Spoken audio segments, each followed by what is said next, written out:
something about having another man that pushes you, that pulls you, that drives you, that causes you to level up and step up into the man you're capable of becoming. So I joined when I was 17, still in high school, joined the National Guard. Didn't really have any plans on what I wanted to do.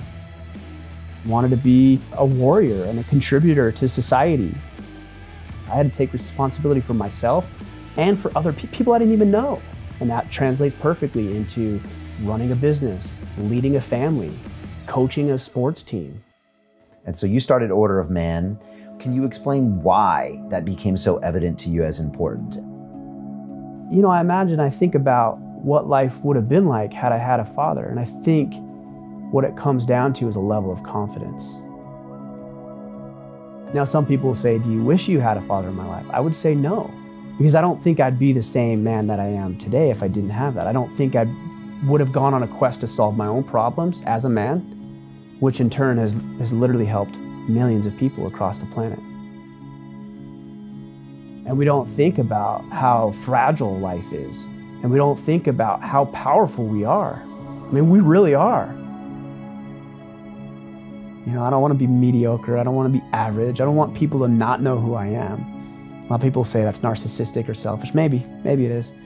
But I'm driven to be significant, and I don't want to be insignificant.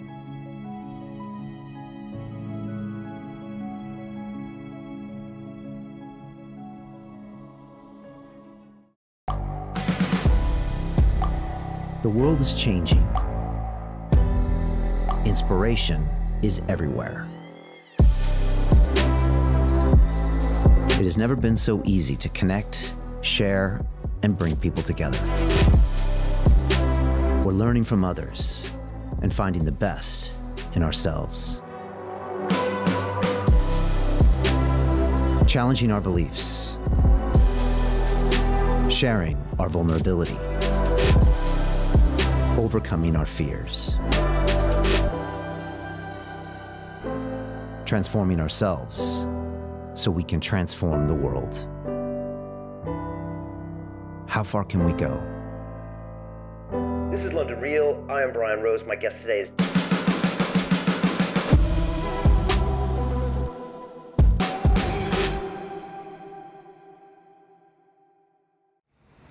What does it mean to be a man?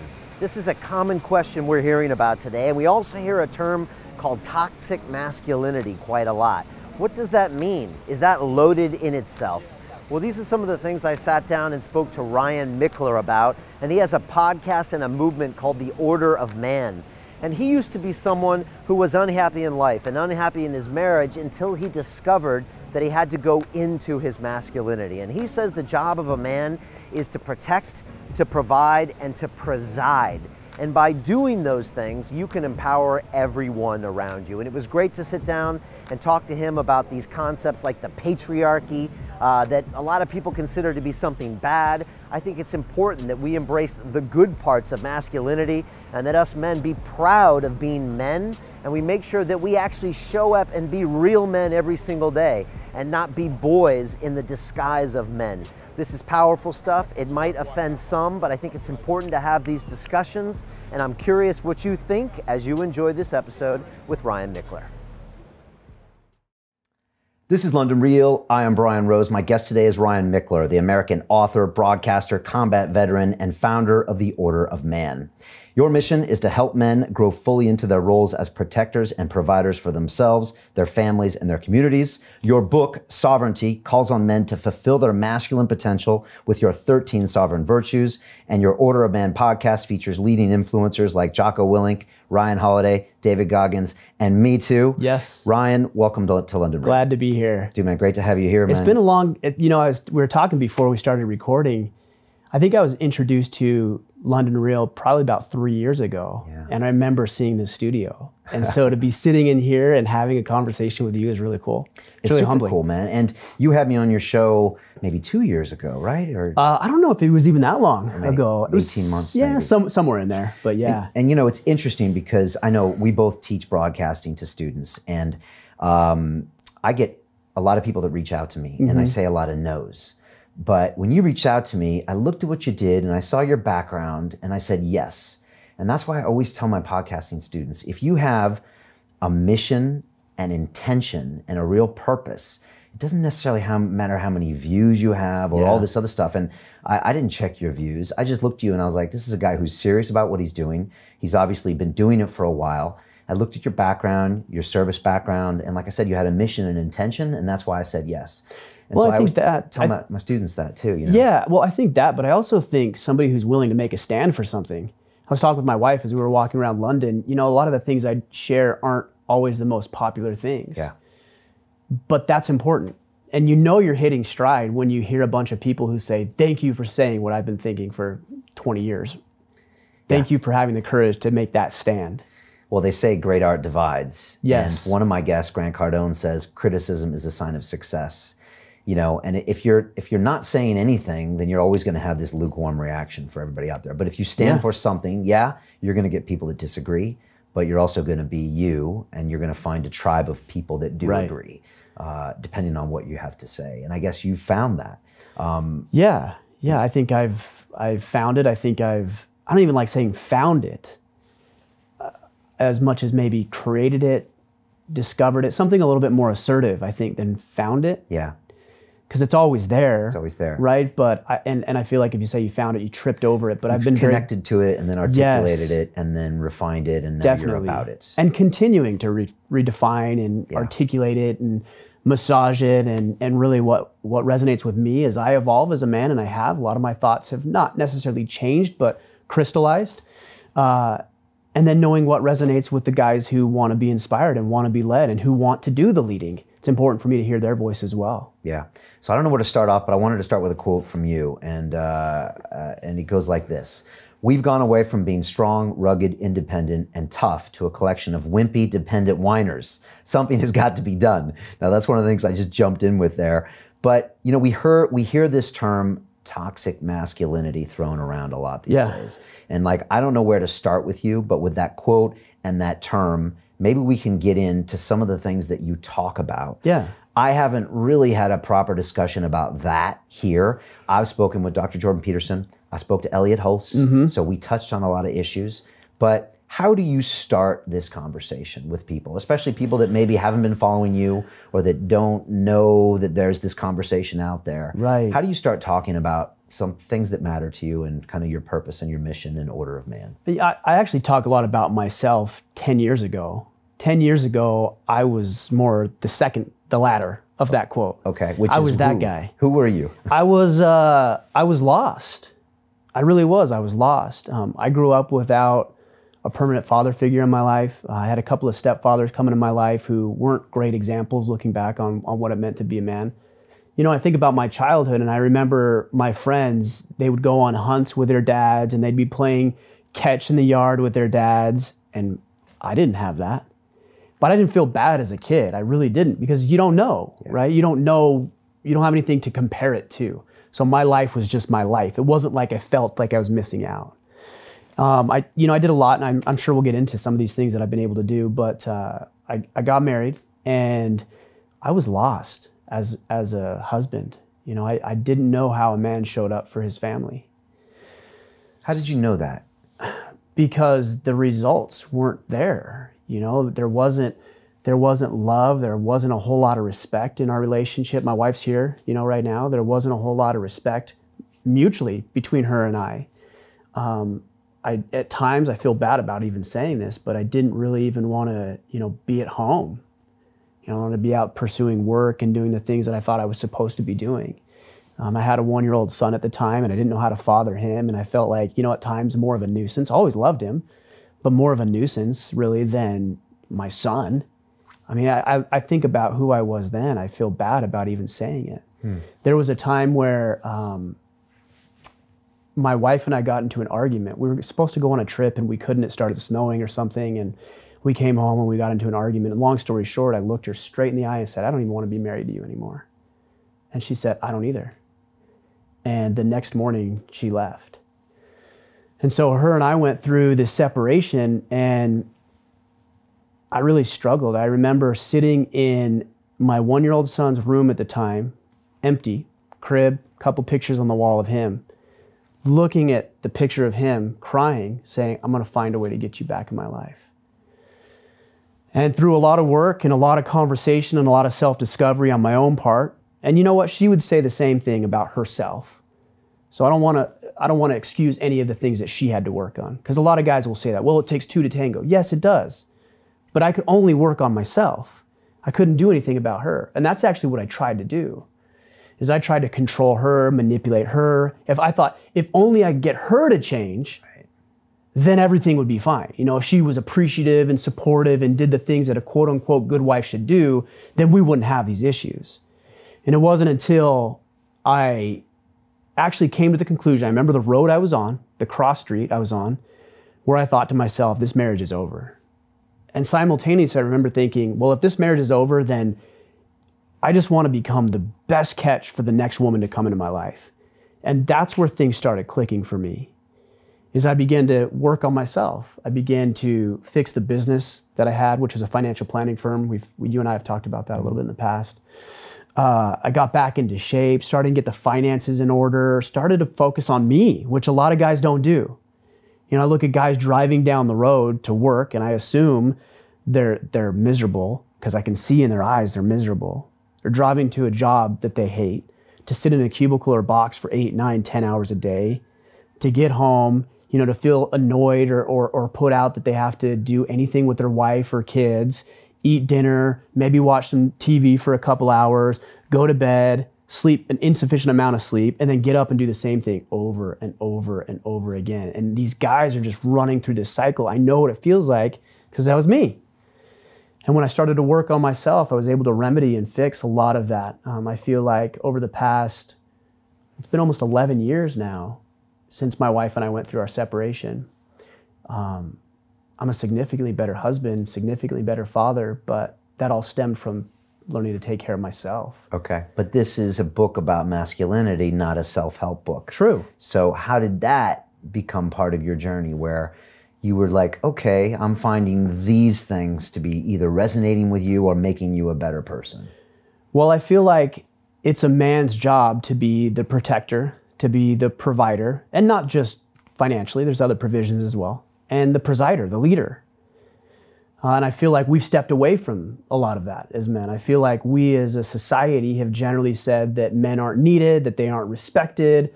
Most men are, it seems like if you watch TV, are mocked and ridiculed, and the dad and the man is looked at the stupid buffoon who trips over everything and can't do anything right. A lot of that is actually manifest in real life as well. You look around and you see these guys who can't lead their families, can't lead their communities, can't even lead themselves. And I found that for me, as I stepped into what I would call masculine strength and learned how to be a more effective man, I became fulfilled. And that's the problem, is the further that men move away from what it means to be a man and move away from genuine masculinity in the name of fairness, in the name of equality, in the name of just sit down, shut up, do what you're supposed to do, the less fulfilled, the less satisfied, the less productive, the less effective, and more miserable that they are. And so I feel like with the work that we do is a call to step away from mediocrity, a call to step away from the trends of society, which is a more effeminate society, into and reclaiming and restoring what it means to be a man. Why is the trend to be more effeminate? Why is that? Have you thought about it? You must have. I've thought a lot about it. Because it's not necessarily the Illuminati planning this, the grand scheme. It's not like all the women have got together and say, we're going to do this. It's happening. Yes. It's probably been happening for 100 years, maybe. Right. Have you thought about why? Well, I think let's start with when it started happening. And I believe it started to happen near and during the Industrial Revolution. Because what was happening prior to the Industrial Revolution is the men of the house were out tilling the fields, working the land, teaching their boys specifically, who are out tilling the fields, working the land with their dads, what it meant to be a man. Now we come into the Industrial Revolution, and out of necessity, men are shipped away to factories, right? They're shipped away to factories to go do the work. Now they're no longer at home. So where are the boys? Where are the girls? They're with mom, right? And so now little Timmy and little Tommy are with mom, and she is raising them by herself. The guys are gone. They're nowhere to be found. They come home at night, pat the little kids on the head, and they go to bed, and then they don't see them again till the next night. So now little Timmy and Tommy are raised by mom. Now what happens? Well, mom starts, during the feminist movement, starts to enter the workforce. So now mom's out of the picture. So what do we do with little Timmy and little Tommy? Well, we got to ship them somewhere too. So we shipped them to schools. So we introduced them to the school system. You look at the school system, who's teaching Timmy and Tommy? Women. And there's nothing, I want to say there's nothing wrong with women. There's nothing wrong with boys learning from women. But if they don't have the male presence, that masculine energy, what ends up happening to little Timmy and little Tommy is they have all this masculinity coursing through their veins, and they don't know how to channel it and how to power it. And what happens is they become either submissive, because that's what they're quote unquote supposed to do, right? Sit down, shut up, color within the lines. If you get out of line, we're going to medicate you because we can't have you acting that way. Or they become destructive. And what do? They go up and they shoot a school, right? Or they go and create some other sort of problem because there's no positive male influence teaching them to harness that power. I found a lot of that through sports. I remember when I must have been 12 or 13. It was before I moved to Southern Utah. I moved to a very small town in Southern Utah. Prior to that, I lived in a big city in Anaheim in Southern California. And my mom raised me and my sister predominantly on her own. But the thing that my mom always knew, and I love and admire and respect about her, more than probably about anything for this, is that she always knew she needed to get me around other men. She knew there was a limit on what she could do in raising me from a boy to a man, and that there's something that she had to step away from and allow me to go out into the world and do myself. Do you think most single mothers would agree with that? They do, but they don't do it. Right. But you think most would actually say, 100%. Especially if you got boys bouncing off the walls, 8, 9, 10 years old. You know, I don't know if you remember the movie Boys in the Hood. Yes. Great movie, but it all starts with his mother saying, I can't teach you how to be a man, and she sends her son to live with, with Lawrence Fishburne. Yeah, with his dad. Yeah, and that's where... Who was rough, right? Yeah, a little rougher. Who was masculine energy, yes. right? Yeah. And even though his mom was actually... She actually had a bit of masculine energy, and she was trying to lay down the law, but she was still frustrated because she couldn't do what I guess the dad could do. Yeah. I don't know, it's a little bit of a case study. It's exactly right. And I think, and the reason I say this is, maybe it's anecdotal when you ask if most women would do that. I think it's anecdotal. The reason I say that is because I get quite a few messages from women saying the same thing you're saying. Okay. Hey, I've got my son, he's 10, 11, 12 years old, and Dad's not here, and I actually listen to your podcast because I listen for him. And I don't know what to do. What should I do? And my answer is get him involved in competitive sports. Okay. All male competitive sports. And people will say, well, what's wrong with girls being there? Because it changes. I can watch my 11 and my 8-year-old little boys posture when a cute little girl walks in, and I can see it on their football teams. I can see it in their demeanor and the way they act. It changes, and there's nothing wrong with it. In fact, it's healthy. But there needs to be an environment where there isn't women around. And this is why I was so frustrated with the Boy Scouts, their continual progress and movement towards allowing women into Scouts. Which is now a done deal. It's a done deal. It's changed the name now, right? It's not Boy Scouts Scouts. anymore? I think technically it's BSA-Scouts. Okay, Boy Scouts of America. Oh, but you can't say Boy Scouts of America, just BSA. Okay. Because it can't just be Boy Scouts. What's going on with your country there, right? Yeah, I don't know. No, well, look, it's your country too. It is. Half your country Thank too. you, it is. And my boys are American, half Bulgarian, and half British. But look, you make a point, and I've been around a bunch of guys, and the dynamic is different as soon as a woman is in the room. And I don't mean this to be sexist.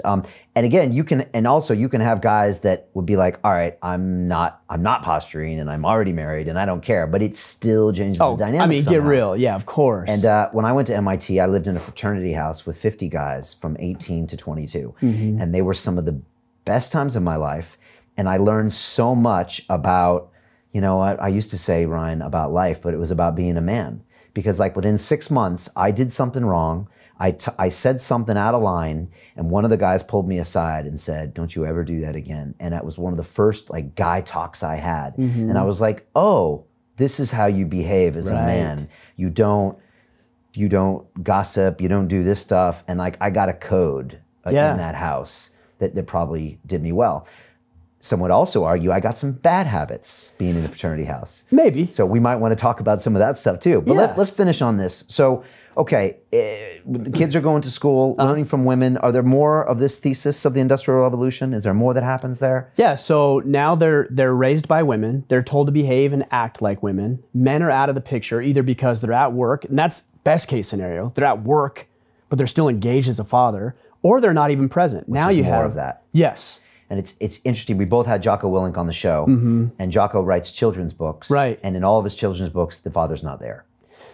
And Jocko says that's just the case a lot of times. It and is. like Jocko is old school. Jocko said, look, men have been going to war for a long time. They've been not there for a long time. And this has actually been a reality for a long time. So Right. he might disagree with your premise. I just interviewed my dad for the show recently. And, Oh, is that right? and he grew up on a farm. And he said, Brian, even though he grew up on a farm, his dad was never there.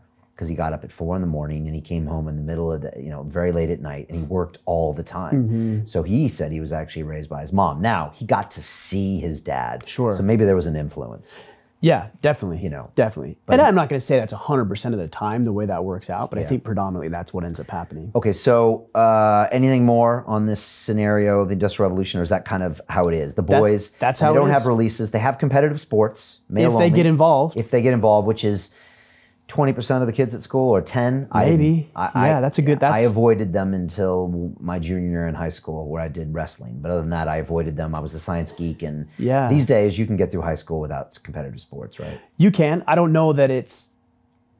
I wouldn't say that it's not advisable. That's not what I would say. But I think there's something uniquely powerful that can be learned in competitive sports. Okay, but it didn't do enough for you, obviously, to get where you wanted to be. No. And you went into the service, and you went to Iraq on a tour. Right. So some would argue that would turn you into a man.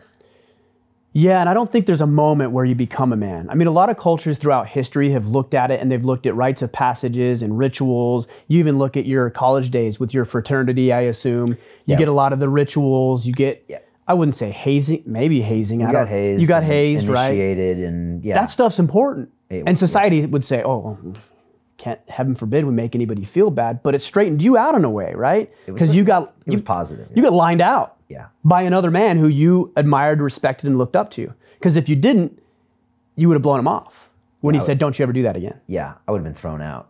It was an order. Right. The order was enforced if you wanted to be part of the unit. Right. And I did. Right. So I toed the line. learned how to submit. I didn't want to, man. I wasn't good at it because I didn't have to the rest of my life. My previous life of 18 years, but I learned how to, and I learned how to get along among men, and it helped me a lot on Wall Street and in other places in my career later, for sure. Well, there's value. So this goes back to what Jocko says sometimes, and Aristotle said it also 2,000 years ago, through discipline comes freedom. So you look at that a lot of times, and what a lot of guys will tell me is, and this is a very funny thing to say, it's interesting, a real man doesn't need another man to tell him how to be a man. That's the furthest thing from the truth. There's no other way to learn how to be a man except through other men who have gone before. You can be a male. That just requires anatomy. That's the prerequisite. But being a man is something entirely different. And you have to learn that. Because there's a difference between masculinity and manliness. Masculinity is raw. It's just the raw, masculine testosterone and other hormones coursing through our veins that determine that level of masculinity. Manliness, however, is taking it, refining it, and producing effective outcomes for yourself, for your family, for your community, like you had said earlier, and also for those who can't help themselves, which there are plenty of people out there who are incapable for whatever reason, and we as men have an obligation to lift those up and to serve them. Okay. All right. And so when did you start to learn this stuff? And, so you played some competitive sports, but you didn't have a male figure growing up. Yep. You served. Mm-hmm. Did that help? Definitely. Did you learn some things there? Yeah, definitely. Let me start with sports. Okay. I had one coach in particular. His name is Matt Labrum. In fact, so this was, I'm 38, so this was 20 years ago in high school. And him and I still talk. He's somebody I still admired, respect. He's still coaching, in fact. I had an opportunity to speak with his baseball team last year, or earlier this year. And he was rough on us, man. Like, he was rough. Like, I remember you would look at him, and you did something wrong, and you'd look at him, and you could just see, like, the disgust and disappointment in his eyes. but it wasn't there to belittle you. And that was the difference. And I recognized that even then. I'm like, he doesn't think less of us. He actually thinks more of us. He thinks we're capable of more. So there was never a point in time with him that I thought he doesn't like us or he doesn't want us to win or be successful. It was always about that. But the way that he did it was different than, say, my mother would do it. And so he's rough and hard on us. I remember my boys, earlier, my oldest in particular, he's playing tackle football. He has for the last couple of years. And this season, the first game, he got chewed out by the coach. And I was sitting with my wife on the sideline. I usually coach. I didn't coach this year. And I could see my wife. She's like, she's getting all ruffled up, like mama bear syndrome, right? And I'm like, just relax. He's getting chewed out. He did something wrong. He probably knows he did something wrong. Yes, he did something wrong. Let the coach yell at him. Let him get his butt kicking and his butt chewing, and then let him learn from it. So we got his butt chewing as I was watching. He got his butt chewing. And then a couple of plays later, the coach came over to him, wrapped his arm around him, and started talking to him. And after the game, I asked my son about it, and he says, oh yeah, he was telling me what I needed to do. So he did it in a way that was like, hey, you let down the team, you failed, yell at him. Then what did he do? He built him back up. Well, he was probably cooled off, right? And my son could let the lesson stew a little bit. So I learned that a lot in sports. Sports was really good for me that way. And when I wasn't in sports, I noticed myself getting very aggressive, but not having a constructive outlet for it. I was getting into fights, and I was mouthing off to my teachers, and I was letting this masculinity take control without learning how to harness it in a productive way, which is through, in this case, competitive sports. Okay. All right. Helpful. All right. Good. Yes. Service. Yes. Talk about that. So I joined when I was 17, still in high school, joined the National Guard. Didn't really have any plans on what I wanted to do. I figured the National Guard would be a great way to pay for some schooling, which I planned on after high school. And I was patriotic. I always had this idea that I wanted to serve and wanted to add value and wanted to be a warrior and a contributor to society. The National Guard seemed like a good route because it was, you had your weekend drills that you did, and you had some activities that you had to do during the summer, but you could also be a civilian, right? Civilian soldier in a way. And then in 2003, we got activated and we went to Colorado. We were about a week out when they pulled that Saddam statue down in Baghdad. And I remember watching that in the chow hall a week before we were supposed to go. So they get us together and they say, hey, you know what? Never mind. We're not going. You're going to go to Fort Lewis in Washington State and you're going to train ROTC cadets. So we did that for the summer. And then in 2004. Yeah, it was 2004, Thanksgiving of 2004. My wife and I were newly married. I think we'd been married for about 5 months at the time. We were down in Southern California. I was managing a retail clothing store down there. And my section chief calls me up and he's like, hey, I got some news for you. We've been activated. This was a day before Thanksgiving. So I drive to Southern Utah, which is where her family was and where we're from. So I drive to Southern Utah. She was already there to have dinner. So I drive up there and I'm sitting there eating dinner and my father-in-law says, Ryan, what's wrong with you? Did your unit get activated or something? Just joking. He was joking around. I don't know why he would say that as a joke. What came to his mind to say that? And the only thing I could say at the moment was, actually, yeah, our unit has been activated. My wife didn't even know at the time. The family didn't know. And I left in January of 2005. We did 6 months training stateside and then a year in Iraq. When what you do literally represents the difference between life and death, you start to realize the weight of your consequences. Most people don't have consequences for their choices. I mean, you have a bad day at work, you get reprimanded, even if you lose your job, welfare kicks in, pays it for you. Like, there's no consequence for your decisions. When you're in battle, there's heavy consequences. Somebody dies. And not just somebody, the guy that you're responsible for. And I remember I played softball with a friend of mine. He's actually been on the podcast. His name's Braxton McCoy. And of all things we played softball in the middle of a desert in Ramadi, Iraq. And we were playing softball one day. 2 days later, he gets a mission to go to a glass factory. And part of our unit's mission was recruiting.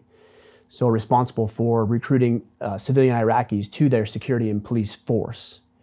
So he goes on this mission, and one of the Marines and the Marine dog handlers and the dog alerts to an individual, jumps on the individual. That individual blows himself up, and he's packed with a vest full of explosives and ball bearings, shatters his arms, shatters his legs, almost kills him. And it was so weird at the time to think, 2 days later, I was turning a double play. You know, I was playing shortstop, he's playing second base. I was turning a double play with him. And then that happens. And you start to realize this is legitimate. Like, there's consequences for our actions. That's something that's stuck with me forever. And every little action, not just the life and death situations, but how many of us are indifferent to the way that we show up? You know, how many of us are indifferent to the way that we communicate with our wife because she'll always be there? Or the way that we communicate with our kids because we're the boss and they need to do what we tell them to do. And we don't think about how fragile life is. And we don't think about how powerful we are. I mean, we really are. If you think about the words, if you think about our actions, and yes, it's more magnified in a combat environment, but that taught me a lot about what leadership means. It taught me a lot about service. It taught me a lot about the words I choose to use, the actions, the behaviors, the thoughts that I have, and how powerful they are and why they matter. I think there's a lot of people who think that what they say and do doesn't matter. And that's not true. It matters to you and it matters to the people around you. So it was a big learning experience for me. Made you more of a man? 100%. Because what it means to be a man, first of all, is somebody who takes accountability and responsibility for himself and those he has an obligation for. So when I was sitting in Iraq, and part of what I did while I was there, I was in charge of base defense, as like a ship supervisor base defense. So we had observation posts all the way around the base. And what those observation posts were looking for is any sort of threat. And as they would recognize and see those threats, it was my job to take that information, go through the data and figure out what the heck was happening, and then figure out a way to respond to that. The way that I communicate and the way that I choose to respond to that situation spells the difference between life and death. I had to take responsibility for myself and for other people I didn't even know. I had to take responsibility for. And that translates perfectly into running a business, leading a family, coaching a sports team, being involved in your community, any other capacity in which we serve. And I guess a history of fighting in wars, you know, I guess been in humanity for thousands of years. So ever since we've, yeah. And who goes out to battle, right? The men. Traditionally, the men. Right. The men go out to battle because physically they're stronger, they're more likely to take risks. In a lot of ways, I think most cultures believe that the women are a more valuable asset. We've got to protect the women. That's very pragmatic. That's kind of gone away, but I think that's true. What do you think about women in service and women in leadership and women in corporate? So start with service. Yes. This is where it tends to get a little controversial for me. When I was in Fort Sill, Oklahoma, which is where I did my basic training, we were one of the first units to be a co-ed training unit. And in my experience and what I saw is that when you have multiple standards, the lower standard is the one that's enforced and upheld. Explain multiple standards. Well, so take the physical fitness training requirements for the military. Well, the standard for women is lower. They can run slower, do less push-ups, do less sit-ups. The standard, naturally, that makes sense. Men are generally stronger. So there's two standards.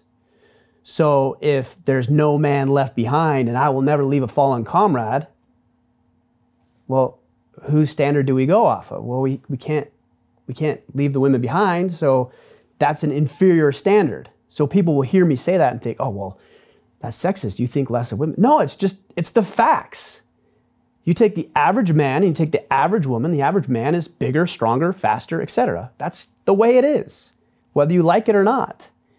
So what I saw is a reduced standard because of that.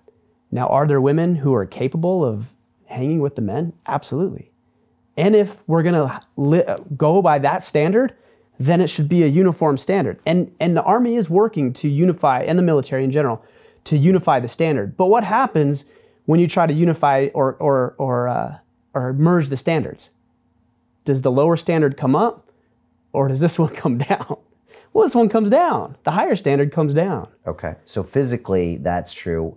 But do women bring other assets to the table? 100%. Okay. Yeah. Such as? They do. I think women can be decisive.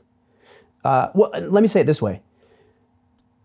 Masculinity is not all man, and femininity is not all woman, right? There are varying degrees of that, right? So we all at times can exhibit what we would traditionally believe is masculine qualities and characteristics: strength, decisiveness, fortitude, resiliency, rational, thinking, an ability to take higher levels of risk. That's not exclusive to men. It's just what we would consider a masculine characteristic. So women are fully capable of exhibiting that. And that's why the women that you see in the military who succeed and thrive in the military are generally more masculine. Same in, say, mixed martial arts? Or in the corporate world. Okay. Of course they're going to be. They have to be. Right. They have to be highly competitive. They have to be decisive. They have to be willing to take risks. They have to be firm, strong, mentally, physically, emotionally. So women like that are going to be more masculine. And so I have no problem. I think that's great. But I have a problem when the standard changes in order to facilitate not just women, but anybody. It's not an organization's responsibility to accommodate other individuals. If an individual, whether it's a woman or whoever it may be, wants to engage in an organization or environment, it's their responsibility to assimilate to that organization. You want to be here? Great. Here's the standard. Can you meet it? Yes or no? You can meet it? Great. Welcome. No, you're not welcome. That's what I think it should be. What about women having less ego, being able to form a coalition better, being able to make decisions, sometime more logically because maybe egos aren't involved? One of my mentors, and we'll definitely talk about him, Dan Pena, who was pretty masculine, pretty alpha. Yeah, he is. And we'll definitely talk about him. But he says that when he brings people to the castle, the women get it quicker because they're able to move forward without their egos getting in the way. And they're able to execute on things because they follow by the numbers and they don't let that get in. I think that's actually very true of not only that, but another area, hunting, believe it or not, shooting, just marksmanship in general. I know, for example, for me, when I shoot, I put a lot of pressure on myself to perform. Women don't have that same level of pressure. They don't apply it to themselves because they're out just to do it. And that added level of pressure and stress causes some variance in the way that you shoot, whether it's a bow or a rifle. But women tend to do better because they don't have that added level of stress. Your wife's a better marksman than you. Absolutely. And you're very honest about that on your Instagram. You know what's funny about it? So I only started hunting 2 years ago. She's been hunting with her dad for 20 plus years. And I love my wife. It's really funny, actually. So I went on a couple hunts, and then last year I went on a hunt and missed a really great shot on a buck. I just dropped the ball. I just couldn't make it. And I was kind of reminiscing. I was back from the hunt and I was talking with her and I said, yeah, it's just really frustrating. I wish I could go back and just like redo that, because here's what I would do. Do you know what I mean? That's what I said to her. And she's like, no, I don't know what you mean. I've never missed any of the animals I've ever shot at. And it's true. She's 100%. And that might be because she doesn't add that added level of stress and anxiety and pressure. She's there to do her thing, and that's it. So I'm not, the point that I'm making is that I'm not saying that the roles that men have traditionally filled should be filled exclusively by men. There's a set of characteristics that makes an individual successful in certain capacities. And whether those roles and responsibilities can be filled by men or women, that's great, as long as it can be completed to the standard that's set. Okay. I do not like to see inferior standards because it puts people at risk. And that's what's happening in the military. And other organizations, and that goes for men or women. If there's an inferior male soldier, he's got to go because he's putting people at risk. Same thing in the work environment. If there's somebody in the team, whether it's a man or woman who's not performing, they got to go. Give them all the chances and all the training and all the tools available to catch up but we're not slowing down, and we're definitely not turning around to carry your weight. So let's go, catch up, or we got to let you go out into the world. Okay. And that applies to corporates as well. Oh, 100%. And anywhere else. Yes, I think so. What, so all right. So, but this, how far into your marriage were you when you went on the service? Was that a few years in? Had you, when I went to Iraq, yeah. We were married for 6 months at the time. Okay. All right. Yeah. So you still came back from that and you still separated. So yes. that wasn't enough to teach you enough how to be a man. No. Yet. So no, that's interesting. The sports didn't do it. The service didn't do it. You had to go on your own journey. I think it laid the foundation. Okay. Fair enough. I mean, you get the knowledge, but knowledge is, you have a book, for example, your stack of books over here. It's like, that's a great stack of books. And even if you read it, still a great stack of books. It doesn't really mean anything until you apply it.